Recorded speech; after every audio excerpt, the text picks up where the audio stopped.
أعوذ بالله من الشيطان الرجيم بسم الله الرحمن الرحيم الحمد لله الصلاة والسلام على رسول الله ثم أما بعد السلام عليكم ورحمة الله وبركاته برادرانی عزیز و مهربان و بینندگان و شنوندگان محترم و حالا ما و شما از درس‌های زبان عربی چطوری که میدونیم در مستوی یکم هستیم و درس‌های زبان عربی که درس‌هایش رفته ایستاده است اونها هر روز با طبق نظامی که گذاشتگی هستیم یک درس براتون پیشنهاد میکنیم. اما درس علاوه‌ای که برای تعلیم زبان عربی بود این التعبیر هست. التعبیر ما درس گذشته از تعبیر حوار اول رو گرفتیم و حالا حوار دوم رو میگیریم. الدرس التعارف الحوار الثاني خالد و محمد. این حوار دوم می باشد و حالا حوار دوم رو میخونیم. حوار دوم التعارف یعنی که شناسایی. درس گذشته هم شناسایی بود. درس یکم این درس علاوه‌ای ما و شما شناسایی بود و آن قسم اولش و این قسم دوم است. حوار دوم است. التعارف یعنی که شناسایی. خالد و محمد در این قصه نام یکش خالد است و نام دومش محمد. خالد قطعی محمد صحبت میکند. الحوار الثاني حوار دوم گفتگوی دوم. خالد میگوید که مسموک یعنی که نام تو چیست. مسموک نام تو چیست و الفی که در اول اسم است ایرا همزه الوصلش میگن. این را در حالت در بین کلمه بیاید نمیخونیم چطوری که در درسای زبان عربی تعلیم زبان عربی ما و شما بیان کردیم که این الف رو الفی همزه الوصلش میگن. این در بین کلمه باشد خونده نمیشود. مسموک میگوییم. هر دو الف رو نمیخونیم. بعد میم الف است نمیخونیم شه و پیش از اسم الف است ایشم نمیخونیم. میخونیم که مسموک یعنی که نام تو چیست. محمد جواب میدهد که اسمی محمدون یعنی نام من محمد است. اسمی یعنی نام من محمد است. و هر کسی که شما را وقتی میپرسد مسموک وقتی شما را میگید که مسموک شما میتونید که اسمی گفتن نام خودتون رو بگیرید. مثلا کدام عربی یا عربی دان بنده رو بپرسد که مسموک و من میگویم که اسمی محمد شریف عبدالعلیم. اسمی محمد شریف عبدالعلیم. و شما هم همچنین میتونید که نام خودتون رو بگذارید. اسمی بگویید یعنی نام من، نام خودتون رو ذکر کنید. و خالد میگوید که من این انت. خالد میگوید که از کجا هستی تو. محمد میگوید که انا من الهندی میگوید من از هند هستم. در این جمع همچنین کدام عربی دان شما را بگوید که من این انت یعنی که از کجا هستی تو شما در جواب میتونید بگید که انا من تاجیکستان. انا من تاجیکستان یعنی من از تاجیکستان هستم. تاجیکستان رو نامش را در جای هند بگیرید میشود دولت ما و شما. خالد میگوید که ما عاصمت بلدک یعنی که پایتخت دولت تو چی است؟ نامش چی است؟ پایتخت شهر تو کدام است؟ یعنی دولت تا پایتختش کدام است؟ محمد میگوید که عاصمت بلدی دلهی یعنی که پایتخت دولت ما میگوید دلهی است. دلهی یعنی که هندوستان پایتختش. اما ما و شما اگر یگان عرب ما و شما را بگید که ما عاصمت بلدی که یا کدام عربی دان بپرسد بگید که پایتخت دولت شما کدام است ما در جواب میگوییم که عاصمت بلدی دوشنبه. عاصمت بلدی دوشنبه یعنی که پایتخت دولت ما دوشنبه است. دوشنبه که پایتخت تاجیکستان هست از این حساب ما و شما میگیم که عاصمت بلدی دوشنبه یعنی که پایتخت دولت ما دوشنبه است. خالد میگه که این تسکنو در کجا زندگی میکنی؟ ببینید این تسکنو، در کجا زندگی میکنی. تسکنو فعل مضارع هست، بعد فعل همه وقت باید فاعل باشد. تسکنو فاعلش انت است. این تسکنو انت، یعنی در کجا زندگی میکنی تو. این تسکنو انت یعنی در کجا زندگی میکنی تو. محمد جواب میدهد که اسکنو فی المهجع الثامنی. اسکنو فی المهجع الثامنی. اسکنو یعنی زندگی میکنم من، فاعلش انا است. اسکنو زندگی میکنم، فاعلش انا، زندگی میکنم من. فی المهجع الثامنی، در خوابگاه هشتم. مهجع گفته خوابگاه را میگویند. فی المهجع الثامنی یعنی که در خوابگاه هشتم. ببینید اسکنو فعل مضارع است، فاعلش انا. اسکنو لازم نیست که شما بگید که اسکنو انا فی المهجع الثامنی. در گفتن میگید که اسکنو فی المهجع الثامنی یعنی که زندگی میکنم. در ترجمه بعد میگید که زندگی میکنم من در خوابگاه هشتم. فی المهجع الثامنی. خالد فی ای دورین. فی ای دورین یعنی که در کدام اتاژ یا در کدام طبقه. دور گفته طبقه یا اتاژ. فی ای دورین در کدام دور، در کدام طبقه یا در کدام اتاژ، یعنی چندم اتاژی خوابگاه در زندگی میکنی. محمد فی الدور الاولی. محمد میگه که در اتاژ یکم یا که در طبقه یکم یا در دور یکم، یعنی که در یکم اتاژ زندگی میکرده است. خالد میگه که این تدرسو، در کجا میخوانی. تدرسو فعل مضارع است، فاعلش انت. این تدرسو در کجا میخوانی تو. محمد میگه که ادرسو فی شعبة اللغة العربیة. ادرسو فی شعبة اللغة العربیة یعنی که ادرسو میخوانم، فاعلش انا، میخوانم من. فی شعبتی در فکلته اللغة العربیة زبان عربی. یعنی میگه که من میخوانم در فکلته زبان عربی. یا ترجمه واضحتر و بهترش این است که در من میگوید که ترجمه ادرس فی شعبة اللغة العربیة یعنی که من در فکلته زبان عربی میخوانم. در زبان تاجیکی فعل در آخر ترجمه می شود. اول فاعل یا مفعول به می شود و در آخر فعل ترجمه میکنیم. ادرس فی شعبة اللغة العربیة یعنی که من، ادرس فاعلش انا است. اول همون انا را ترجمه میکنیم، میگیم که من در فکلته زبان عربی، بعد ادرس را ترجمه میکنیم، میخوانم.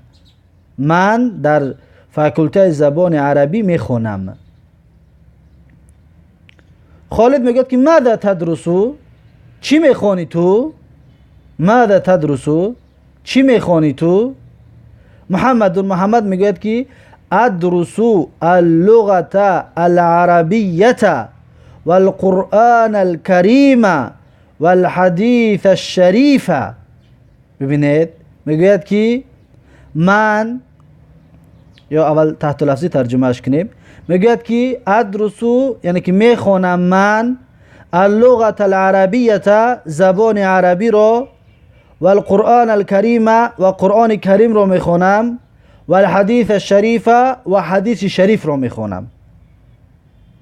اما ترجمه بهتر رو برای واضح شدن این هست که ادرسو اللغة العربیة و القرآن الکریم و الحدیث الشریف.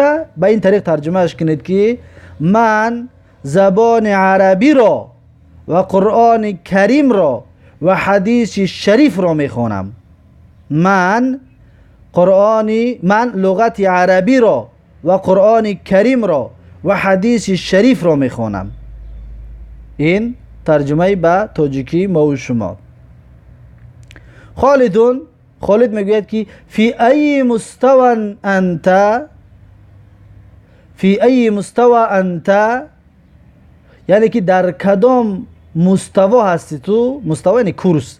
در کدام کورس هستی تو، یعنی که چندم کورس هستی. فی ای مستوى یعنی که در کدام کورس، در کدام مستوا. انت تو در کدام مستوا هستی تو؟ محمد میگوید که انا فی المستوى الاولی، من میگوید در مستوى یکم هستم، یعنی که در کورس یکم هستم. محمد نو در این فکولته لغت عربی داخل شده بوده است، میگوید که من در مستوای اول هستم. پس اینها را شما خودتون همون چیزی که واقعیت از خودتون هست اونها را نقل میکنید. تدریبات در اینجا بعضی فایده ها هست، برام خود تدریب این درس رو میخونیم. التدریب الاول، تدریب یکم، مشق یکم. من کی هستم؟ من یعنی که من کی هستم؟ من کی؟ من کی هستم؟ من معنیش کی؟ من یعنی که کی هستم؟ من. پس میگید که انا محمد، انا من الهند، اسكن في المهجع الثامن في الدور الأول في الغرفة الأولى، أنا طالب في شعبة اللغة العربية، أنا الآن في المستوى الأول، أدرس في الشعبة اللغة العربية والقرآن الكريم والحديث الشريف. این بود ترجمه من یعنی که من کی هستم. خودش رو گفت که انا محمدون، میگه من محمد هستم. انا من الهندی، میگه من از هندوستان هستم. اسکن فی المهجع الثامنی، زندگی میکنم در خوابگاه هشتم. فی الدور الاولی، در یکم طبقه، یکم اتاج. فی الغرفة الاولی، در یکم خانه، در خانه رقم 1. انا طالب فی شعبة اللغة العربیة، من میگوید استودنتی یا شاگردی شعبه فکولته زبان عربی هستم، یعنی که من دانشجو در شعبه زبان عربی هستم. انا الان فی المستوى الاولی، من میگوید حالا در مستوى یکم هستم. ادرس فی الشعبه اللغة العربیه، میگوید که در فکولته زبان عربی را و قرآن کریم را و حدیث شریف را میخوانم میگوید. پس در اینجا اگر که ما و شما باشیم، پس مثلا من انا خودم را در جای همین بیان میکنم تا اینکه شما هم یاد بگیرید. مثلا انا محمدون، اینجا میگید من انا کی هستم؟ من. پس من جواب بدم که انا محمد شریف عبدالعلیم، انا من تاجیکستان،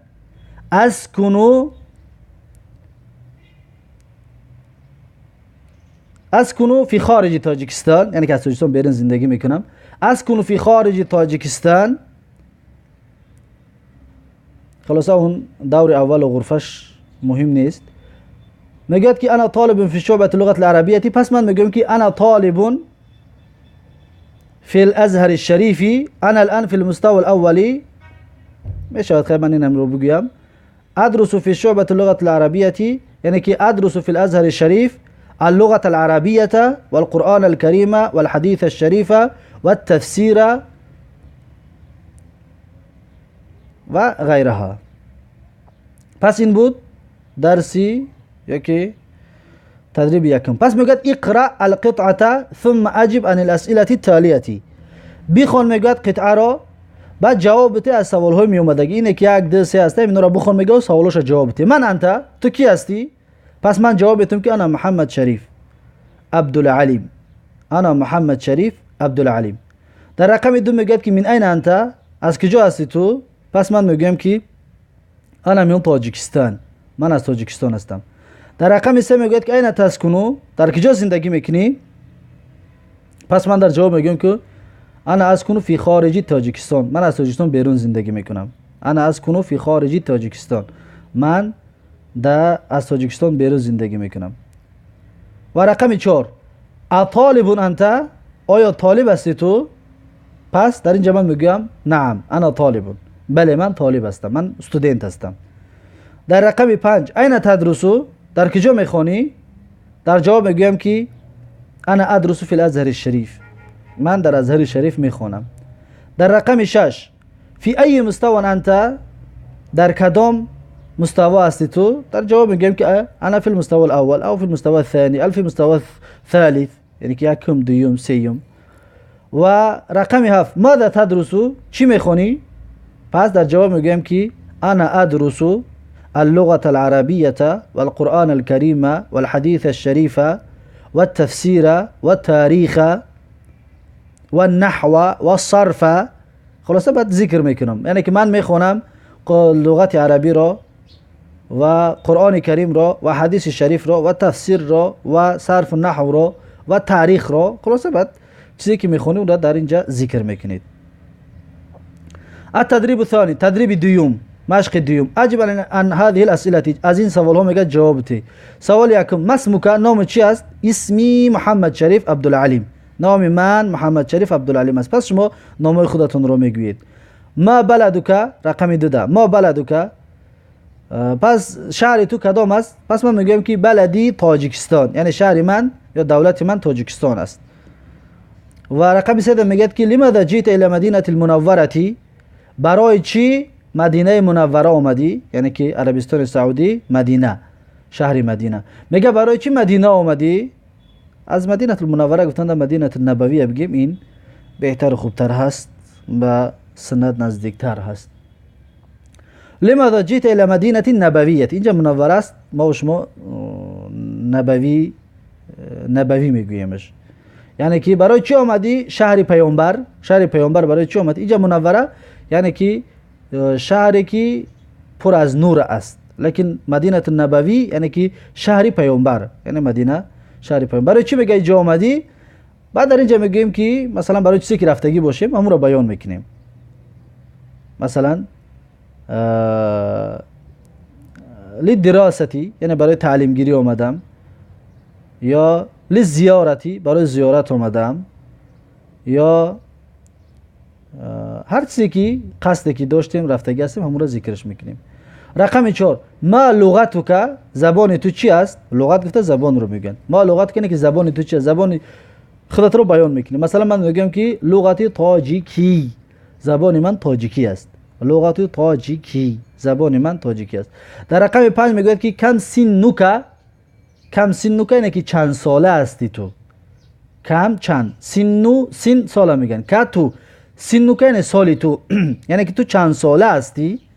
پس من بیان میکنم مثلا 30، یا که میگم که عمری 30 سنه، یعنی که من 30 ساله هستم. یا که میگم که عمری 35 سنه، یعنی که عمری من 35 سنه، عمری من 35 ساله، 35. خلاصه چند ساله هستیم رو بیان میکنید.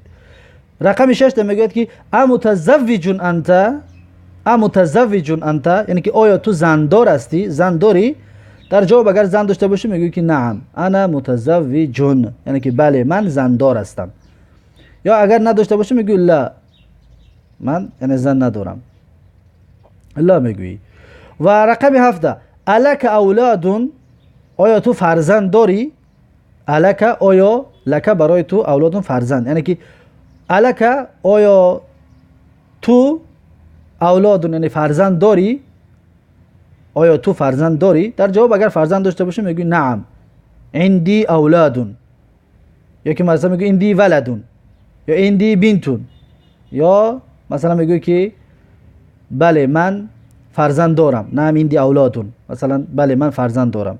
اگر چند فرزند داشته یا تا داشته باشه میگی نعم عندي ولد، بچه باشه میگی عندي ولد، مثلا من یک بچه دارم. یا که اگر دختر باشه میگی نعم عندي بنت، یعنی که من یک دختر دارم، بیان میکنید.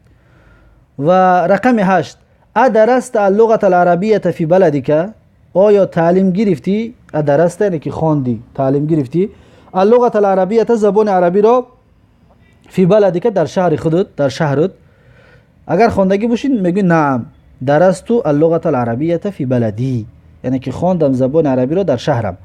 اگر خواندگی که نباشه میگی لا ما درست اللغة العربیه فی بلدی، یعنی ما درست یعنی که نخواندم اللغة العربیه، زبان عربی را، فی بلدی یعنی در شهرم. اگر نخوانده باشی این طور میگویی. رقمی 9 لماذا تدرس اللغة العربیه، برای چی زبان عربی رو میخوانی؟ برای چی زبان عربی رو میخوانی؟ بعد در جواب میگوی که ادرس اللغة العربیه لانها لغة القرآن، یعنی که تعلیم میگیرم زبان عربی را، لانها زیرا اینکه همین زبان عربی لغت القرآنی زبان قرآن هست، زیرا که زبان قرآن هست. و لغت النبی صلی الله علیه و سلم، و زبان پیامبر صلی الله علیه و سلم است میگویی. یا با توضیح بخوای میگویی که لافهم القرآن و الحدیث الشریف، تا اینکه بفهمم قرآن را و حدیث شریف را بفهمم. یعنی که سبب خواندن قرآن بیان میکنی که برای چه بخشش سببی تعلیم گرفتن زبان عربی را بیان میکنی، زبان عربی را برای چی خوانده صحیح این را بیان میکنی. ما قسمون که از تعلیم دادن شما برادران و دوستان که زبان عربی را تعلیمتون میدهیم برای فهمیدن قرآن و سنت است، برای خود ما این چیزا را بیان میکنیم. اما کسی که اگر قصدش قرآن و سنت نباشد، برای دانستن زبان عربی و بگیم برای ترجمانی باشد، میگوید که مثلا من خواندم برای ترجمان شدن، یا که خواندم لافهم اللغت العربیه، تو اینکه بفهمم زبان عربی رو. خلاصه بعد چیزی که هسته باید بیانش میکند، هر کسی چی مقصدی دارد. در رقم 10 میگوید ماذا تحب ان تكون فی المستقبل، یعنی که میگوید ماذا تحب، چی را دوست میداری، ان تكون فی المستقبل، باشی در آینده. یعنی چی را دوست میداری که در آینده همان شوی، همان باشی. در آینده چی را دوست میداری؟ پس اگر که چیزی را که دوست میداری بیانش میکنی. مثلا میگو که احب ان اكون معلما، دوست میدارم که تعلیم دهنده باشم، یا که احب ان اكون مدرسا، مدرس باشم، درس گوینده باشم. یا میگو که احب ان اكون خطیبا، دوست میدارم که خطیب باشم، خطبه کنم. یا احب ان اخدم الاسلام، دوست میدارم که خدمت اسلام بکنم. خلاص هر چیزی که دوست میداره در آینده باشید همون را بیان میکنید. التدریب الثالث، این تدریبی سیوم است. تدریب سیوم ضع اسئله الاجوبه التاليه، سوال بگذار میگه در جواب ها. اسئله در جای یک دو سه است، اینجا خانه بگیم نقطه برای سوال شما بنویسید. میگه الاجوبه تو یعنی جوابش اسمی خالدون. باید چی بگو که با جوابش اسمی خالد میشه؟ مثلا میگه که مسموک، میگه که اسمی خالدون. نعم انا متزوجون. در سوال دو می نویسی که هل انت متزوجون، یا که متزوجون انت، هل انت متزوجون هم بگوی جایز است، یا متزوجون انت هم بگوی جایز است. پس میگه نعم انا متزوجون. رقم 3 اسكن في المهجع الرابع، در این رقم 3 می نویسی که اين تسكنوا، و میگوید که اسكن في مهجع الرابع. بعد در رقم 4 می نویسی که اين تدرسوا، اون میگوید که في المستوى الاولی، در مستوى یکم میخونم. در رقم 5 می نویسی که ماذا تدرسوا، یعنی چی میخونی، اون میگوید که ادرس اللغه العربیه و القرآن الکریم. یعنی چی میخونی میگویی، اون میگوید که زبان عربی و قرآن کریم رو میخونم. و رقم 6 میگوید که در جای سوال می نویسی که هل انت طالبون، آیا تو استودنت هستی، اون میگه نعم انا طالبون، بله من استودنت هستم میگه. در تدریب 4 میگه اکتب الکلمه الناقصه فی کل فراغ ما یلی، یعنی که بنویس میگه کلمه ناقص را، کلمه که ناقص است در هر جایهای خالی که میآید. ببینید در رقم 1 میگه انا با نقطه میماند، فی شعبتی با نقطه است، العربیتی باید هم دو جای نقطه که هسته باید این را پر کنید. مثلا می نویسی که انا طالبون، انا طالبون یعنی من استودنت هستم، فی شعبتی اللغه العربیتی، در فاکولته زبان عربی. رقم 2 میگه اسکنو یعنی زندگی میکنم، فی الرابعی باید بنویسی که در طبقه، در ایتاژ 4 می نویسی که اسکنو فی الدور الرابعی، فی الدور الرابعی یعنی در 4م ایتاژ. در رقم 3 میگه که انا من فرانسا یعنی که من از فرانسه هستم، از می نویسی انا من فرانسا، من از فرانسه هستم. در رقم 4 میگه که فرانسه فی، فرانسه در کجا هسته؟ در اروپا هسته، در چی به درس گذشته خوانده بودیمش. در رقم 5 میگه که هو فی المستوى، وای در مستوای چند است؟ می نویسی که الاول یا که الثانی، خلاصه چنده که باشد مستواش می نویسی. پس این بود درس امروزه ما و شما شناسایی و اینها را کسی که میخواهد زبان عربی را خوب از خود کند، گپ زده بتواند، خودش شناس کرده بتواند، پس این را باید در دفتر چند بارها بنویسید و اول خودش را بنویسید، بعد حال خودتون را بنویسید. اول چخیلی که در اینجا نوشته است این را بنویسید و ترجمه اش را بفهمید، بعد حال خودتون را بنویسید که شما کی هستید و چی میخواهید و برای چی عربی را تعلیم میگیرید و اینها را بنویسید تا اینکه پیشتان کشاده شود برای عربی. این بود شناسایی قسمی دوم. بارک الله فیکم و جزاکم الله خیرا و السلام علیکم و رحمت الله و برکاته.